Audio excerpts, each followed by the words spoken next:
Channel में आपका स्वागत है। आज की क्लास में हम लोग पढ़ने वाले हैं सॉल्यूशन चैप्टर का जो भी क्वेश्चन है उसको देखने वाले हैं कि क्या क्या इस चैप्टर में होने वाला है। सो नाउ स्टार्ट करते हैं इस चैप्टर को। इस चैप्टर में होने क्या वाला है उसको टॉपिक को देखते हैं। तो इसमें टॉपिक है आपका मोल फ्रैक्शन, मोलारिटी और मोलालिटी। 3 टॉपिक पढ़ना है। तीनों टॉपिक को हम लोग कवर करेंगे।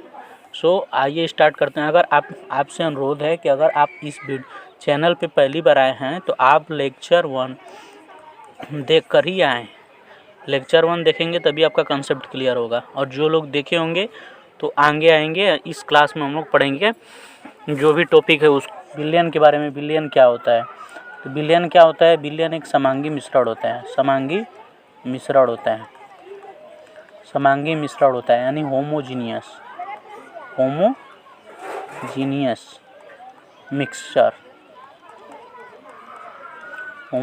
मिक्सचर होता है। ठीक है। और बिलियन में हम लोग पढ़े थे कि बिलियन में 2 चीज़ें होती हैं, एक होता है विलय और एक होता है विलायक। विलय और विलायक। तो विलय क्या करता है, विलायक क्या करता है, उसको हम लोग समझते हैं। तो इसके लिए हम लोग विलय और विलायक बताए थे कि विलय क्या होता है, जो कम मात्रा में हो। विलय क्या हो, जो कम मात्रा में हो, और ये विलायक क्या हो, जो अधिक मात्रा में हो। बट विलयन में क्या होता है, विलयन समांगी मिश्रण होता है। मैंने एक क्वेश्चन भी दिया था, आप लोग को याद होगा तो एक क्वेश्चन मैंने दिया था, क्रॉस क्वेश्चन करके था, कि वो एक बोरी अगर चीनी रहेगा और 1 गिलास पानी रहेगा, 1 बोरी चीनी रहेगा और प्लस 1 गिलास पानी रहेगा, तो क्या होगा? देखो बिलियन बनेगा ही नहीं। क्या होगा? बिलियन बनेगा ही नहीं। क्यों नहीं बनेगा सर? क्योंकि बिलियन समांगी मिश्रण होता है और यहाँ पे समांगी तो हो नहीं रहा है, इसलिए ये क्वेश्चन ही गलत है। ठीक है।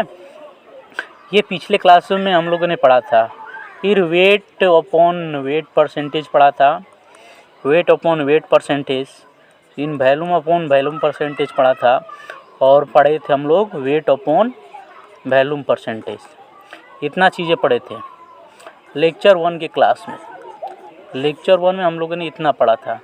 अब हम लोग पढ़ते हैं लेक्चर 2 में, जो कि है इस लेक्चर में क्या क्या पढ़ने वाले हैं हम लोग। देखो पहले आप लोग 11th क्लास का जो चैप्टर है, 11th क्लास का जो मोल कंसेप्ट चैप्टर है, मोल कंसेप्ट जो चैप्टर है, उसमें आप लोगों ने मोल के बारे में पढ़ा होगा कि मोल क्या होता है। मोल क्या होता है? मोल बराबर होता है भार बटा में अणु भार। भार बटा में अणु भार। भार बटा में अणु भार होता है। ठीक है। यानी कि इसको हम लोग लिखते हैं W/M। ठीक है। और इसको हम लोग लिखते हैं, इसको ऐसे भी लिख सकते हैं कि N = N/NA। और N क्या होता है? अणुओं की संख्या होता है। N अणुओं की संख्या होता है। N अणुओं की संख्या होता है। ये लेक्चर 2 है। ये अणुओं की संख्या और बटा में एवोगाड्रो संख्या होता है 6.022 × 10⁻23। इतना मैं आप लोग से एक्सपेक्ट करता हूँ कि क्लास 11th में आप लोगों ने ये चीज़ें पढ़ी होगी। ये क्लास 11th की चीज़ें हैं। ठीक है। ये क्लास 11th की चीज़ें हैं, आप लोगों ने क्लास 11th में पढ़ी होगी। इसके बाद हम लोग मोल फ्रैक्शन की बात करते हैं। अब आते हैं टॉपिक पे। जो टॉपिक हम लोग का है पहला, मोल फ्रैक्शन। कि सर मोल फ्रैक्शन होता क्या है? मोल फ्रैक्शन होता क्या है? मोल फ्रैक्शन, देखो मोल फ्रैक्शन को हिंदी में बोलते हैं हम लोग, क्या बोलते हैं हिंदी में? मोल अंश बोलते हैं या मोल भिन्न बोलते हैं। मोल अंश बोलते हैं या मोल भिन्न बोलते हैं। मोल अंश या भिन्न बोलते हैं। मोल अंश या भिन्न बोलते हैं। ठीक है। Mole fraction. तो मोल फ्रैक्शन क्या होता है, इसको समझने के लिए पहले हम लोग एक एक्सपेरिमेंट देख लेते हैं कि कैसे होता है। देखो आस्ते आस्ते पढ़ा रहा हूँ, आराम से पढ़ा रहा हूँ। देखो अगर कोई बीकर है और इस बीकर में माना कि A और बी, इस बीकर में ए और बी, ए का मोल जो है, ए का मोल Na है और बी का मोल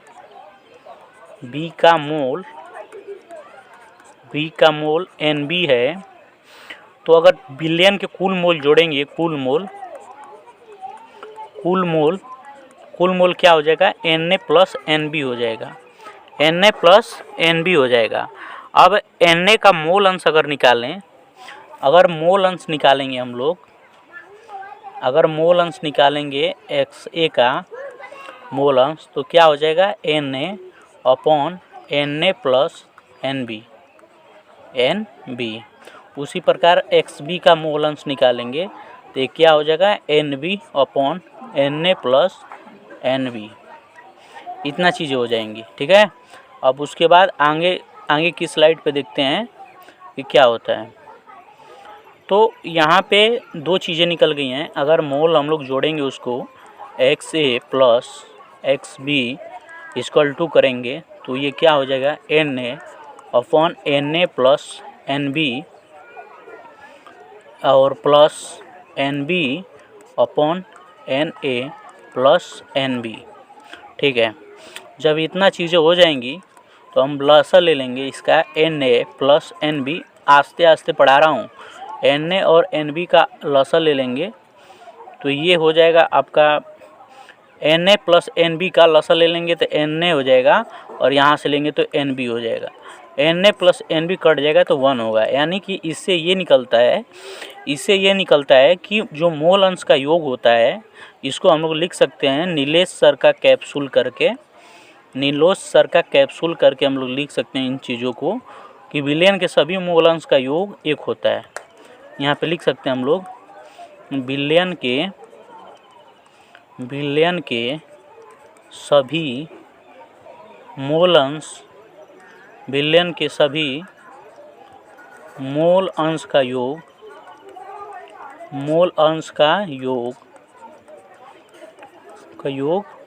1 होता है, ठीक है। इतना कंसेप्ट क्लियर है। तो इसको हम लोग अगर क्वेश्चन के माध्यम से समझें तो एक क्वेश्चन मैं देता हूँ आप लोग को। एक न्यू स्लाइड पे हम लोग इसको क्वेश्चन को लेते हैं। क्वेश्चन क्या है उस क्वेश्चन को मैं लिख भी देता हूँ। जैसे लिखा हुआ है कि क्वेश्चन है टॉपिक रिलेटेड, ये क्वेश्चन है, यहाँ पे लिख सकते हैं टॉपिक रिलेटेड क्वेश्चन लिखा है। एक बिलियन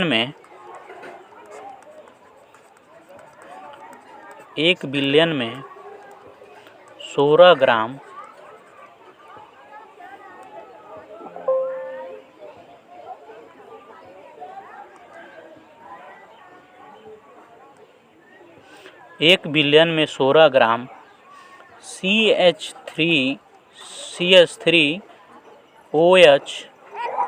CH3OH एवं 19 ग्राम H2O उपस्थित है। H2O और CH3COOH का मोल प्रभाज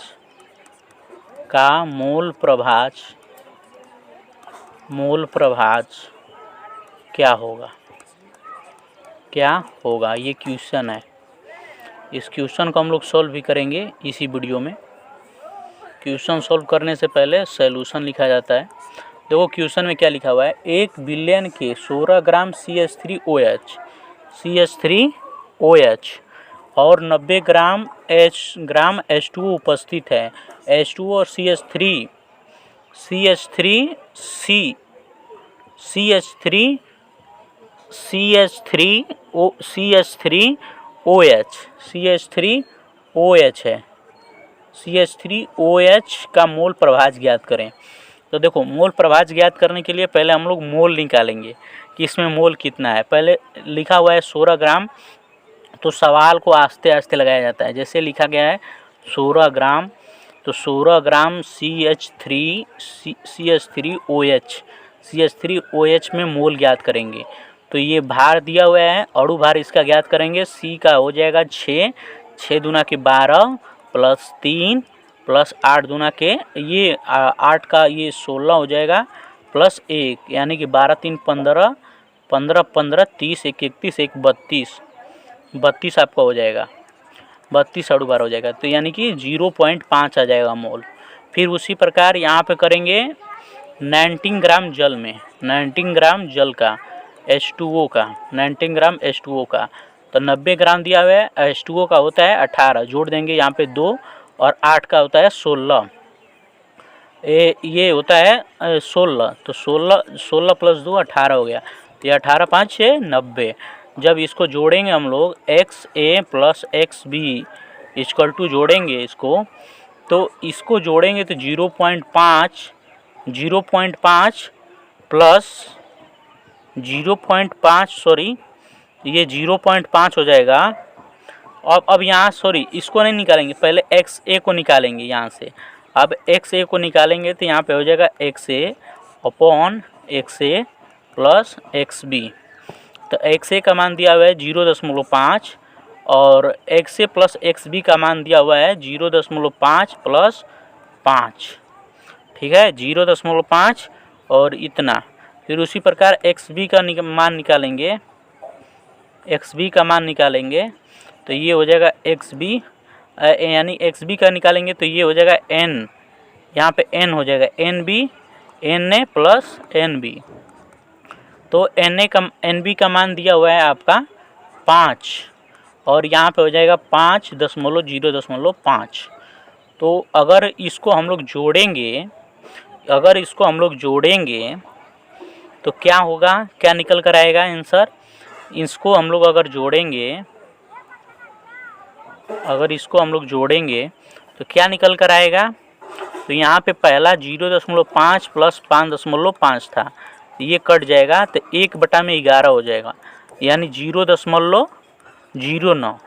और ये लास्ट वाला जो था ये 5/0.5 था, तो ये 50 हो जाएगा। और ये 5 से सॉरी यहाँ पे 5 प्लस 0.5 है ना, तो 5.5 हो जाएगा। तो यहाँ से 11 हो जाएगा, यानी 10/11, यानी कि 0.91। अगर इसको हम लोग जोड़ेंगे, जोड़ना नहीं है, मोल अंश बताना है, तो इसको चेक करना होगा। अगर इसको चेक करना होगा तो ऐसे हम लोग चेक कर सकते हैं कि इसको दोनों को जोड़ने पे 1 आना चाहिए, 0.01 और 0.91, इसको जोड़ेंगे तो 1 आना चाहिए, यही इसका आंसर हो जाएगा। तो ये ये मैं आपसे मतलब आशा रखता हूँ कि ये आपको टॉपिक समझ में आया होगा। मोल अंश के बारे में एक क्वेश्चन मैं दे देता हूँ, उसको कमेंट बॉक्स में आप लोग आंसर दीजिएगा कि उसका आंसर क्या होगा। एक क्वेश्चन देता हूँ यहाँ पे और उसको कमेंट बॉक्स में उत्तर दीजिएगा कि आंसर क्या होगा उसका, ठीक है। यहाँ पे क्वेश्चन कराता हूँ, एक क्वेश्चन लिख देता हूँ कि 36 ग्राम जल H2O और 46 ग्राम एथिल एल्कोहल यानी कि C2H5OH, इसको भी लिख देता हूँ 46 ग्राम C2H5OH है, C2H5OH है, और 32 ग्राम आपका CH3OH है, ठीक है। इतना चीज़ है, तो इसमें बताना है कि इसका मोल अंश, प्रत्येक का मोल अंश क्या होगा, प्रत्येक का मोल अंश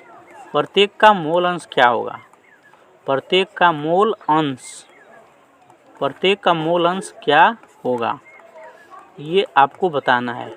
प्रत्येक का मोल अंश क्या होगा, ये क्वेश्चन है, बताना है कि प्रत्येक का मोल अंश क्या होगा। अब हम लोग बढ़ते हैं नेक्स्ट टॉपिक पे अपने, जो कि हम लोग का टॉपिक है मोलरता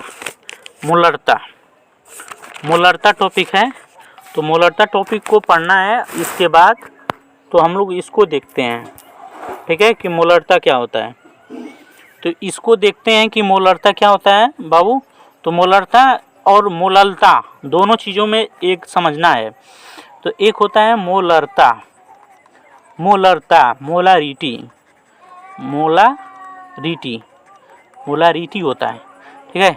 तो मोलारिटी क्या होता है, किसी विलय के आयतन में 1 लीटर में उपस्थित हो, क्या हो, 1 लीटर में उपस्थित हो, 1 लीटर में उपस्थित, 1 लीटर में उपस्थित विलय के मोलों की संख्या, 1 लीटर में उपस्थित विलय के मोलों की संख्या, विलय के मोलों की संख्या, विलय के मोलों की संख्या को मोलरता कहते हैं।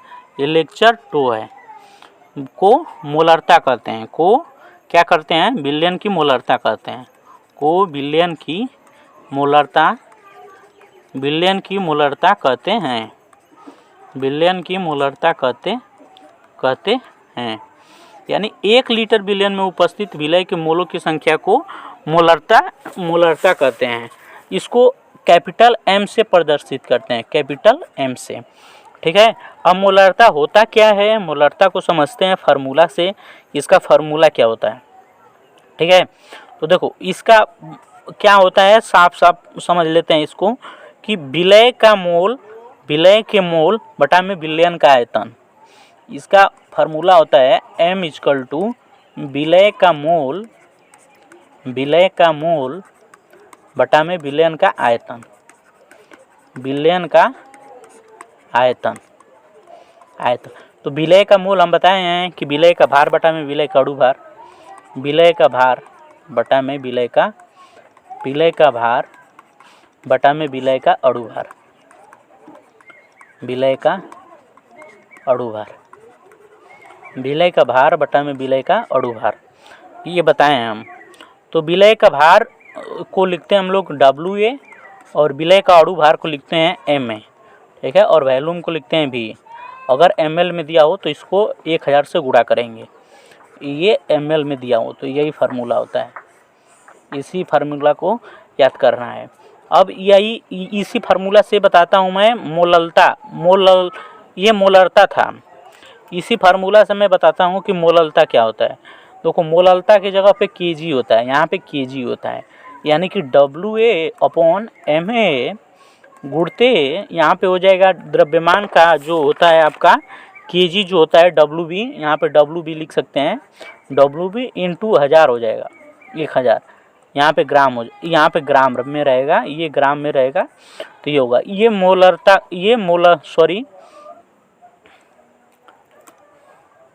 ये जो होता है फार्मूला, ये मोललता का फार्मूला होता है और ये मोलरता का फार्मूला होता है, ये मोलरता का फार्मूला होता है, ठीक है। मोलरता और मोललता दोनों में डिफरेंट होता है, दोनों में डिफरेंट होता है। क्या डिफरेंट होता है, मैंने वो आपको समझा दिया क्या चीज़ें होती हैं। तो मोलरता को कैपिटल M से डिनोट करते हैं, मोललता को हम लोग डिनोट